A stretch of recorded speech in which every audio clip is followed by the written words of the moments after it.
Mr. Frazier needs to be removed as the operator of Granite Park. Right now, Mr. Frazier has no insurance covering the city of Fresno right now.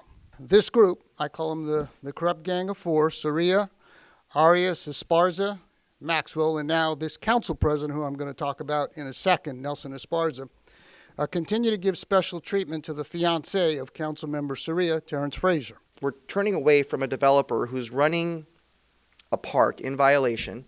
And if we get sued, which is very possible because baseball's a risky sport, and when you have alcohol included, things can happen. If we get sued, that's going to be less sidewalks, less public safety, less firefighters out there.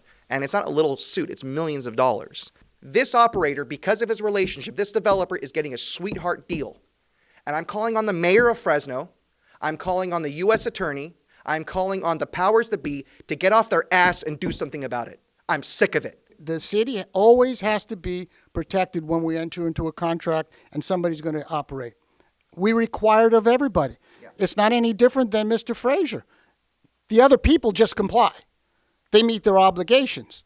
Mr. Frazier doesn't and gets a pass. How many things have to happen at this place? How many times does the contract have to be violated before we say, okay, enough's enough, because this is about the public being able to have safe access to the park and taxpayers not having to continue to bail people out, developers out, and foot the bill for it? About a couple of weeks ago, we became aware, and we have allowed staff to try to rectify the problem. The problem is not getting rectified, and so it was incumbent upon us to say, hey, this can't go on anymore. What if we're aware of this, we said nothing, and tomorrow a child is injured, you become aware, the media becomes aware that the city was not indemnified, was not covered. We were aware of it, but we said nothing. What would the media be saying at that point, and appropriately so? Why didn't you say something? Why didn't you speak up?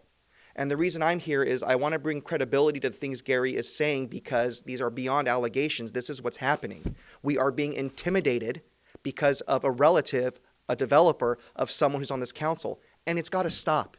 You'd have to ask the city attorney to get the specifics on when they actually entered being non-compliant. The city was not protected, but it's been at least several months.